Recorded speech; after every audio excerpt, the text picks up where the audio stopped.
আসসালামু আলাইকুম রহমতুল্লাহি ওয়া বারাকাতুহু। 24 ঘন্টা বাংলাদেশের ডিজিটালে সবাইকে স্বাগত। প্রতিদিনের মতো আজকেও আমরা আপনাদের সামনে উপস্থিত হয়েছি রমজান মাসের বিভিন্ন বিষয় নিয়ে আলোচনার জন্য। আমাদের 24 ঘন্টা বাংলাদেশের আয়োজনে রমজান মাসের ফাজাইল ও মাসাইল এই বিষয় নিয়ে আমরা আজকে আলোচনা করব, কোন কাজ করলে সিয়াম নষ্ট হয় এবং কোন কাজ করলে সিয়াম নষ্ট হয় না। উপস্থিত আছেন মোহাম্মদ আব্দুল ওহাব, মুফতি ও মুহাদ্দিস, Shaikh Zakaria Islamic research centre, Dhaka. আসসালামু আলাইকুম ওয়া রাহমাতুল্লাহি ওয়া বারাকাতুহু। ইন্নাল হামদুলিল্লাহ ওয়াস সালাতু লিওয়ালিহা আম্মা বা'দ। ফাআউযু বিল্লাহি মিনাশ শাইতানির রাজীম। বিসমিল্লাহির রহমানির রহিম। ইয়া আইয়ুহাল্লাযীনা আমানু কুতিবা আলাইকুমুস সিয়ামু কামা কুতিবা আলাল লাযীনা মিন ক্বাবলিকুম লাআল্লাকুম তাত্তাকুন। সাদাকাল্লাহুল আলিয়্যুল আযীম। সম্মানিত সুধীমণ্ডলী, আমরা আল্লাহ পাক রব্বুল আলামিনের দরবারে লাখো শুকরিয়া আদায় করি যে মহান রব্বুল আলামিন আমাদেরকে আজকে পবিত্র মাহে রমজানের 10ম তারিখে ইফতারের পূর্ব মুহূর্তে রমজানের ফাজাইল ও মাসাইল নামক অনুষ্ঠানে এসে বসা এবং দু চারটি কথা আলোচনা করার তৌফিক দান করছে। এই জন্য আল্লাহ পাক রব্বুল আলামিনের দরবারে শুকরিয়া আদায় করি, আলহামদুলিল্লাহ। সাথে সাথে 24 ঘন্টা পরিবারকে অসংখ্য মোবারকবাদ, ওনারা আমাদেরকে এই সুন্দর আয়োজনটি উপহার দেওয়ার জন্য। সম্মানিত সুধী, আমরা আজকে যে বিষয় নিয়ে আলোচনা করব, আমাদের আলোচনার ধারাবাহিকতায় আজকে 10ম রমজান আমরা আলোচনা করব কোন কোন কাজ করলে সিয়াম নষ্ট হয় এবং কোন কোন কাজ করলে সিয়াম নষ্ট হয় না। এবং কিছু কিছু কাজ এমন আছে যেটা কোনো সিয়াম পালনকারী সিয়ামরত অবস্থায় যদি করে তাহলে তার সিয়াম নষ্ট হয়ে যায়। নষ্ট হওয়ার সাথে সাথে তাকে শুধু ওই সিয়ামের পরিবর্তে পরবর্তীতে একটা সিয়াম আদায় করলেই যথেষ্ট হয়ে যায়। কিন্তু এমন কিছু কাজ আছে যেগুলা সিয়াম পালন অবস্থায় সে যদি করে তাহলে সিয়াম নষ্ট হয়। তাকে শুধু একটা সিয়াম আদায় করলে হয় না, বরং তার কাফারা দিতে হয়, লাগাতার 7টি সিয়াম তাকে পালন করতে হয়। আমরা আজকে আলোচনা করব সেই বিষয় নিয়ে, কোন কাজ করলে শুধুমাত্র সিয়াম নষ্ট হয় কিন্তু শুধু তাকে কাজা আদায় করতে হয়, আর কোন কাজ করলে সিয়াম নষ্ট হয় শুধু কাজে যথেষ্ট হয় না, বরং কাফারাও আদায় করতে হয়। সম্মানিত সুধী, আমরা মৌলিকভাবে একটা বিষয় আমরা জানি, আমাদের পাকস্থলীতে যে কোনোভাবে যদি কোনো খাবার পৌঁছে তাহলে আমাদের সিয়াম নষ্ট হয়ে যায় এবং যৌন চাহিদা পূরণ করার দ্বারাও সিয়াম নষ্ট হয়ে যায়। কিন্তু এই সিয়াম নষ্ট হওয়ার ফলে এমন কি কাজ করলে কাফারাও আদায় করতে হয়? আমরা সবাই জানি, হাদিসে পাকের মধ্যে আসছে, বুখারী শরীফের 1936 নম্বর হাদিস, দীর্ঘ হাদিসের মধ্যে লম্বা আলোচনা। সেখানে আসে এক ব্যক্তি রাসূল সাল্লাল্লাহু আলাইহি সাল্লামকে বললেন, ইয়া রাসূলুল্লাহ, আমি রমজানের দিনের বেলায় আমার স্ত্রীর সাথে মেলামেশা করেছি, আমার কি হবে? রাসূল সাল্লাল্লাহু আলাইহি সাল্লাম ওনাকে সমাধান দিলেন, ওনার সিয়াম নষ্ট হয়ে গেছে এবং পরবর্তীতে উনি যেন 7টি রোজা, পরবর্তীতে উনি যেন 7টি সিয়াম লাগাতার পালন করেন। এটা ছিল রাসূল সাল্লাল্লাহু আলাইহি সাল্লামের নির্দেশ। তাহলে আমরা কি পাইলাম? যদি কোনো ব্যক্তি স্বেচ্ছায় রমজান মাসে দিনের বেলায়, অর্থাৎ সুবহ সাদিক থেকে শুরু করে সূর্যাস্তের আগ পর্যন্ত এই সময়টুকুর মধ্যে মানব দেহের জন্য কল্যাণকর এমন কোনো পানাহার করে অথবা নিজের যৌন চাহিদা পূর্ণ করে, তাহলে তার সিয়াম নষ্ট হয়ে যাবে। এবং স্বেচ্ছায় যদি শরীরের জন্য কল্যাণকর এমন কোনো খাবার গ্রহণ করে তাহলে তার সিয়াম নষ্ট হবে, সাথে সাথে তাকে কাফারা দিতে হবে। সিয়ামের কাফারা কি? সিয়ামের কাফারা হলো ধারাবাহিকভাবে 7টি সিয়াম তাকে পালন করতে হবে। আর সে যদি ধারাবাহিকভাবে 7টি সিয়াম পালন করতে যদি অক্ষম হয় শারীরিকভাবে অথবা অসুস্থতার কারণে, তাহলে তার জন্য দ্বিতীয় অপশন ছিল গোলাম আজাদ করা। এখন বর্তমান সময়ে যেহেতু আমাদের সমাজে গোলামবান্দির প্রথা বিদ্যমান নয়, তাই তৃতীয় অপশন আছে তার জন্য, সেটা হলো তিনি 7 জন মিসকিনকে খানা খাওয়াবেন, সিয়াম পালনে অক্ষম ব্যক্তি। তাহলে আমরা জানতে পারলাম কখন সিয়াম নষ্ট হলে তাকে কাজা কাফারা উভয়টি আদায় করতে হবে। মৌলিকভাবে হলো এমন কোনো পানাহার করা যেটা তার শরীরের জন্য উপকার, অর্থাৎ যেটা আমরা স্বাভাবিকভাবে খাদ্য হিসাবে গ্রহণ করি অথবা পানীয় হিসাবে গ্রহণ করি, এমন কোনো জিনিস যদি স্বেচ্ছায় গ্রহণ করে তাহলে তার সিয়াম নষ্ট হবে, তাকে কাজা কাফারা উভয়টি আদায় করতে হবে। আর হলো এমন কোনো খাবার গ্রহণ করা যেটা স্বাভাবিকভাবে মানব দেহের জন্য কল্যাণকর নয়, অথবা আমাদের সমাজে বা আমরা স্বাভাবিকভাবে সেটা খাদ্য হিসেবে গ্রহণ করি না, এমন খাবারও যদি কোনো ব্যক্তি গ্রহণ করে তার সিয়াম নষ্ট হয়ে যাবে, কিন্তু এর দ্বারা শুধুমাত্র ওই দিনের সিয়ামটা তাকে পরবর্তীতে কাজা করে নিলে হবে, কাফারা আবশ্যক হবে না। এছাড়াও আরো বহু কারণে আমাদের সিয়াম নষ্ট হয়, কিন্তু কাজা কিছু কিছু ক্ষেত্রে আমাদের শুধুমাত্র কাজা আবশ্যক হয়, কাফারা আবশ্যক হয় না। আর কি করলে আমাদের সিয়াম নষ্ট হবে না? এমন কিছু বিষয় আছে যে রমজানের দিনের বেলায় কোনো ব্যক্তি ভুলবশত খাবার খেয়ে ফেলছেন, কিন্তু ওনার রমজানের দিন অথবা সিয়ামের কথা তার মোটেও স্মরণ ছিল না, এমত অবস্থায় যদি পানাহার করে তাহলে তার সিয়াম নষ্ট হবে না এবং এর কারণে তাকে পরবর্তীতে কাজা কাফারা কিছুই দেওয়া লাগবে না।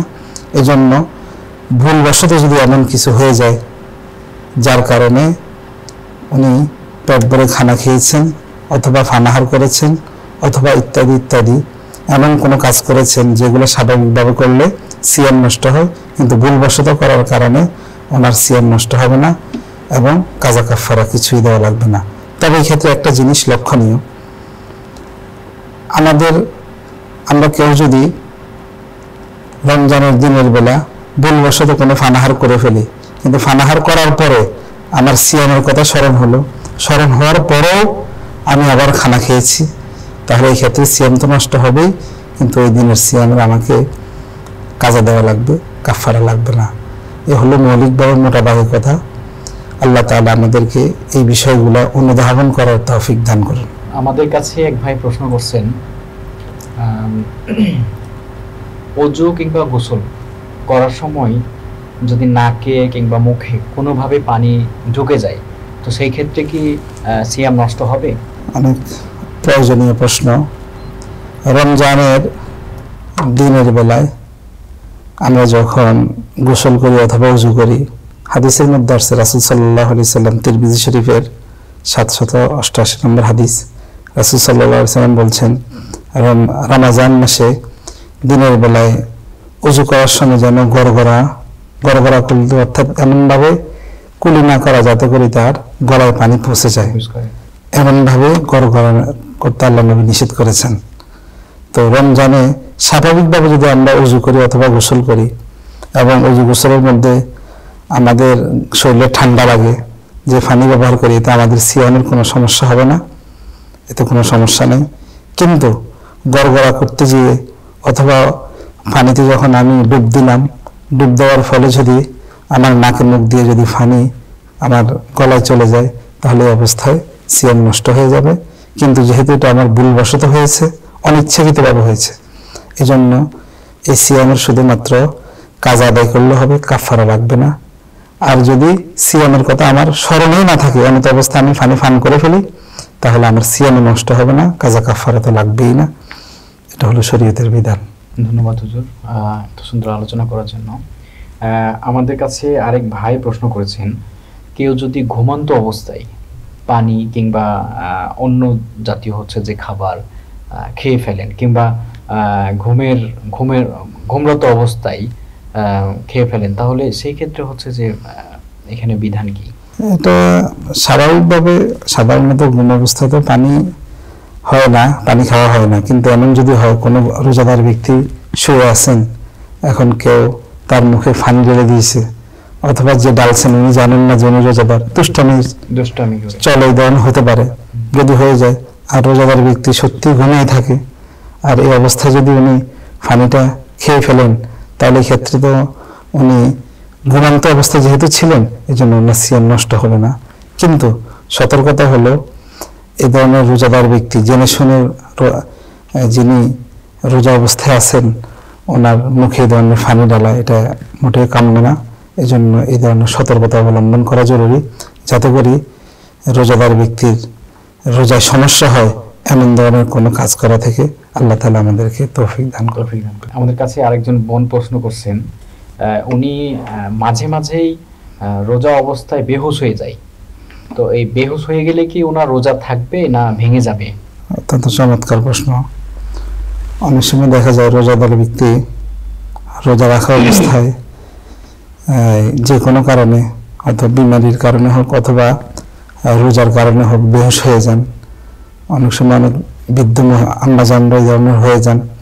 আর আমাদের সমাজে আমাদের আম্মাজানদের একটা অভ্যাস হলো, যত অসুবিধা হোক ওনারা রোজা ছাড়তে চান না, রোজা রাখতেই চান। তো যদি এই ধরনের হয়ে যায়, কিন্তু বেহুশ হয়ে গেছে উনি দিনের বেলায় রোজা রাখার পরে, তাহলে ওই দিন যদি ওনাকে বেহুশ অবস্থায় যদি কোনো পানীয় যদি ওনাকে পান করানো না হয়, বা কোনো ওষুধ জাতীয় কোনো খাবার যদি ওনাকে খাওয়ানো না হয়, তাহলে ওনার সিয়াম নষ্ট হবে না, ওনার ওই দিনের সিয়াম হয়ে যাবে। এই জন্য অসুস্থ হয়ে গেলে অথবা বেহুশ হয়ে গেলে এই ইফতার আগ মুহূর্তে যদি ওনার হুঁশ না আসে, ইফতারের পরে স্বাভাবিকভাবে উনি যে কোনো খাবার খাওয়াতে পারবেন, কোনো অসুবিধা নেই। দিনের বেলা বেহুশ হওয়ার কারণে ওনার সিয়াম নষ্ট হবে না। আমাদের কাছে আরেকজন বয়স্ক ব্যক্তি ফোন করছেন, উনি হচ্ছে যে লিখছেন যে আমার বয়স 60, আমি এখন অজু করার সময় অনেক সময় দেখা যায় কি যে আমার মুখের মধ্যে পানি ঢুকে যায়, এবং ফেলার পরেও আমার অনেক সময় দেখা যায় যে থুতু মুখের মধ্যে ঢুকে যায়। তো সেই ক্ষেত্রে তার রোজা নিয়ে হচ্ছে সন্দেহ প্রকাশ করেন তিনি। তো এই ক্ষেত্রে হচ্ছে নিয়মাবলীগুলো হচ্ছে কি কি? মাশাআল্লাহ, এটা আমাদের মুরব্বী যিনি প্রশ্ন করেছেন, মুরব্বীর বিষয় না, এটা আমাদের অনেকেরও হয়। অনেক সময় দেখা যায় রমজানের দিনের বেলা আমরা যখন ওযু করি, অথবা একটু ক্লান্তির কারণে মুখ ধুই অথবা কুলি করি, তখন মুখে তো পানির আর্দ্রতা থেকে যায়। তখন এই আর্দ্রতা থেকে যাওয়ার কারণে অনেকেই বারবার শুধু থুতু ফেলতেই থাকে, এই ভয়ে যাতে করে আমার সিয়াম নষ্ট না হয়। এক্ষেত্রে শরীয়তের মাসালা কি, আমি যখন মুখে পানি নিয়েছি অথবা ওযু করেছি, কুলি করার পরে আমি যখন পানিটা ফেলে দিয়েছি, এখন আমার মুখ স্বাভাবিক ভিজে থাকবে, এটা হলো স্বাভাবিক। আমি ফেলে দেওয়ার পরেও আমার জানা মতে আমার মুখে আর এখন কোনো পানি অবশিষ্ট নাই। এরপরেও এক্ষেত্রে নিজের মনের মধ্যে একটা ওয়াসওয়াসা সৃষ্টি করা, যে সন্দেহ সৃষ্টি করা, এটা ঠিক না। এখন স্বাভাবিক আমি যেভাবে থুতু গিলতে পারি ওই অবস্থায় আমি থুতু গিলতে পারবো, কোনো সমস্যা নেই। কিন্তু মুখে যদি পানি থেকে যায়, এটা আমার মনে হয় যে আমার মুখে এখনো পানি আছে, তাহলে আমি ওটা ফেলে দিতে হবে। আমি ফেলে দিলাম, একবার ফেললাম, দ্বিতীয়বারও ফেললাম, এরপরে তার পানি থাকার কথা না। যেটা আছে এটা আমার মুখের আর্দ্রতা। আমার মুখের আর্দ্রতা যদি আমার পেটে যায়, এটা আমার সিয়ামের কোনো সমস্যা হবে না, এটা স্বাভাবিকের জন্য। এই ক্ষেত্রে অনেকেই বয়োবৃদ্ধ মানুষ অথবা অনেক মহিলা মানুষ অথবা অনেক মানুষ বিভিন্ন অসওয়াসাতে ভোগেন, এটা এক ধরনের রোগে আক্রান্ত হয়ে যান। সবসময় মনে হয় যে আমার সিয়াম নষ্ট হয়ে গেল কিনা, এটা আমার সিয়াম হবে কিনা, এ ধরনের সন্দেহ প্রবণ হওয়া এটা চলবে না। সবসময় কনফিডেন্স থাকতে হবে। আমার মুখে পানি নিয়েছি, আমি পানি ফেলে দিয়েছি, এখন আমার মুখে পানি নেই, আমার মুখে আর্দ্রতা, এটা আমার পেটে গেলে কোনো সমস্যা নাই। সুতরাং এ ব্যাপারে আমাকে কনফিডেন্স দিয়ে মোকাবেলা করতে হবে। যে সন্দেহের যদি করতেই থাকে তাহলে সন্দেহের প্রবণতা বেড়ে যায়, এটা এক ধরনের অস্বস্তি। এই জন্য আমরা এই সন্দেহের মধ্যে থাকবো না। যখন আমি মুখ থেকে পানি ফেলে দিব, আমার মুখ এখন আর পানি বাকি নেই, যেটা আছে এটা আমার মুখের আর্দ্রতা, এটা আমার পেটে গেলে আমার সিয়াম নষ্ট হবে না। এখানে আমাদের 24 ঘন্টা বাংলাদেশের আমাদের ফাজাইল ও মাসাইল যে অনুষ্ঠানটা হয়, সেইখানে একজন জেলে ভাই নিয়মিত দেখেন, তিনি আমাদের অনুষ্ঠানে বিভিন্ন ভিডিওতে কমেন্টস করছেন, উনি নিয়মিত ওনাকে পুকুরে থাকতে হয় এবং পুকুরে থাকার কারণে উনি হচ্ছে যে ডুব মারতে হয়। তো এই ডুব মারার ক্ষেত্রে অনেক সময় ওনার মুখের মধ্যে পানি ঢুকে যায়। তো সেই ক্ষেত্রে আসলে বিধানটা কি? মাশাআল্লাহ, অত্যন্ত প্রয়োজনীয় প্রশ্ন। দেখেন, আমরা অনেকে আছে জেলে বা এই রমজানের দিনে মাছ ধরতে হয়। জেলে বলে কথা না, আমরা স্বাভাবিক যারা অনেকে পুকুরে গোসল করি, গ্রামগঞ্জে যারা থাকি পুকুরের নদীতে গোসল করি। তো সিয়াম পালন অবস্থায় যদি আমরা পুকুরে নামে গোসল করি, উচিত হবে রোজাদার ব্যক্তি বেশিক্ষণ পানিতে না থাকা। কিন্তু কোনো ব্যক্তি যদি এই সিয়াম পালন অবস্থায় পানিতে থাকেন এবং তার পেশা হয় মাছ ধরা, জেলে মানুষ, তাহলে উনি অবস্থায় পানিতে থাকলে আমাদের প্রত্যেকের শরীরের মধ্যে যে লোমগুলো আছে, এই লোমকূপের মাধ্যমে কিন্তু শরীরে স্বল্প পরিমাণে, সামান্য পরিমাণে পানি প্রবেশ করে। এত স্বল্প পরিমাণে হয়। আর আমরা পূর্বের আলোচনায় আলোচনা করেছি, রোজা ভাঙার জন্য সবচেয়ে মৌলিক যে বিষয়টা, সেটা হলো যে কোনো ভাবে আমার ফাঁকস্থলীতে প্রবেশ করলেই ফানাহার, খাবার অথবা পানীয় আমার ফাঁকস্থলীতে যেতে হবে। তো লোমকূপের মাধ্যমে স্বাভাবিক যে পানিগুলো ঢুকে, এটা সাধারণত ফাঁকস্থলীতে যায় না, এটা শরীরের ভিতরে থেকে যায়। তো এই জন্য এই সূক্ষ্ম লোমকূপের গোয়া দিয়ে যদি আমার শরীরে পানি ঢুকে, এর দ্বারা আমার সিয়াম নষ্ট হবে না, এতে সন্দেহ করার কোনো কারণ নেই। তবে সর্বোত্তম চেষ্টা করা, বেশি টাইম, লং টাইম পানিতে না থাকার চেষ্টা করা। কিন্তু ওনার ফেসার কারণে যদি ওনার থাকতে হয়, মুখে পানি নেই, পানি যদি উনি না গিলেন, বলৎকরণ না করেন, এবং উনি যদি সরাসরি যদি এই পাকস্থলীতে পানি না পৌঁছে, তাহলে শুধু পানিতে থাকার কারণে ওনার সিয়ামে কোনো সমস্যা হবে না, সিয়াম নষ্ট হবে না ইনশাআল্লাহ। আরেক ভাই, বাবুচ্চি ভাই প্রশ্ন করছেন যে তাকে দিনে প্রায় 5 থেকে 600 লোকের খাবার রান্না করতে হয়। তো এই ক্ষেত্রে অনেক সময় তাকে লবণ টেস্ট করতে হয়। তো তিনি আমাদেরকে এখানে উল্লেখ করছেন মুখে লবণটা টেস্ট করে আবার থুতু হিসেবে তিনি হচ্ছে যে সেটা ফেলে দেন। তো সেই ক্ষেত্রে হচ্ছে যে বিধানটা কি উনি জানতে চেয়েছেন। মাশাআল্লাহ, খুব প্রয়োজনীয় প্রশ্ন। এই প্রশ্নটা শুধু বাবরচিদের জন্য না, আমাদের গ্রাম দেশে আমাদের মা বোনদের জন্য এটা খুব গুরুত্বপূর্ণ প্রশ্ন, যারা রান্না করেন। তো এই ক্ষেত্রে এটা আমরা, আমাদের মা বোনরা এই সমস্যার সম্মুখীন হন যে রান্না করতে গেলে শরীয়তের বিধান হলো এক্ষেত্রে যে কোনো বাবুর্চি অথবা রান্না করতে গেলে ওনার যদি খাবারের স্বাদ নেওয়ার যদি প্রয়োজন হয়, যে লবণ হলো কিনা, অথবা আমি যে খাবারটা রান্না করলাম তার অবস্থানটা কেমন, চেষ্টা করি উনি ওনার মাধ্যমে স্বাদ নেওয়া ছাড়াও এটা রান্নাটা সমাপ্ত করতে। এখন যেহেতু বিশাল বড় আয়োজন, অনেক লোকের অ্যারেঞ্জমেন্ট, অনেক লোকের বিষয়, নিজের একা বিষয় না, এই জন্য উনি যদি খাবারের সমস্যা হয়, অন্যদের কথা শোনার সম্ভাবনা রয়েছে। এক্ষেত্রে ওনার জন্য এই খাবারের টেস্ট নিয়ে আবার সাথে সাথে জিনিসগুলো মুখ থেকে থুতুগুলো ফেলে দিলে ওনার সিয়ামে কোনো সমস্যা হবে না। তবে বারবার এই ধরনের করা থেকে বিরত থাকাই কাম্য, কিন্তু যদি করেন ওনার সিয়াম নষ্ট হবে না। বাবুর্চিদের জন্য, বিশেষ করে আমাদের আম্মাজানদের জন্য এই ধরনের খাবার টেস্ট করার অনুমতি শরীয়তে আছে। আবার বিশেষ করে অনেক আম্মাজানদের দেখা যায় স্বামী অনেক এই বদমেজাজি হন, যদি ফান থেকে চুন খসলে চটে যান, এবং সুবিধা অসুবিধা, তো ওনাদের জন্য এটা জরুরিও বটে, করতে হয় পরিবারের লোকদের মন রক্ষা করার জন্য। তাহলে ওনার জন্য প্রয়োজনের অন্তর্ভুক্ত হয়ে গেছে, তাহলে উনি এটা করতে পারেন, অসুবিধা হবে না। এটা হলো শরীয়তের বিধান। তবে যদি নিজের জন্য হয়, এটা থেকে এড়িয়ে চলা, বিরত থাকা ভালো, কিন্তু প্রয়োজনের ক্ষেত্রে উনি করতে পারেন, শরীয়তে কোনো নিষেধাজ্ঞা নেই। আমাদের এখানে আরেক ভাই প্রশ্ন করছেন, রোজা হালকা হয়ে যায়। তিনি বলছেন যে এই কাজ করলে রোজা হালকা হয়ে যায়, ওই কাজ করলে রোজা হালকা হয়ে যায়, মায়েদের মুখে শুনে কিংবা হচ্ছে যে বিভিন্ন চাচিদের মুখে শুনে। তো এই বিষয়টাতে আসলে মানে কি বলেন? আসলে রোজা তো আর ওজন আর ভারী জিনিস না, রোজা হালকা পাতলার জিনিস না। রোজা হলো আল্লাহ তাআলার বিধান, আল্লাহ এবং রাসূলের তরিকা অনুযায়ী সিয়াম পালন করা, এতেই রোজার সার্থকতা। কিন্তু কোনো ব্যক্তি যদি কিছু কিছু বিষয় আছে এই রমজান মাসে এগুলো থেকে এড়িয়ে চলা, এর দ্বারা হয় কি রোজার তাৎপর্য যেটা আছে চাহিদা পরিপন্থী কাজ, যেমন আমরা অনর্থক বসে বসে গীবত করলাম, কারো গীবত করলাম অথবা গালমন্দ করলাম, এই জিনিসগুলো হলো রমজানের চাহিদা পরিপন্থী। এগুলো করলে আমি রমজানে রোজা রাখা যে পরিমাণ সওয়াবের মালিক হতাম পরকালে, একটা হলো আমি আল্লাহ তাআলার নির্দেশ পালন করলাম, এর দ্বারা আমি দায়মুক্ত হয়ে গেলাম, ফরজ বিধান আমার আদায় হয়ে গেল।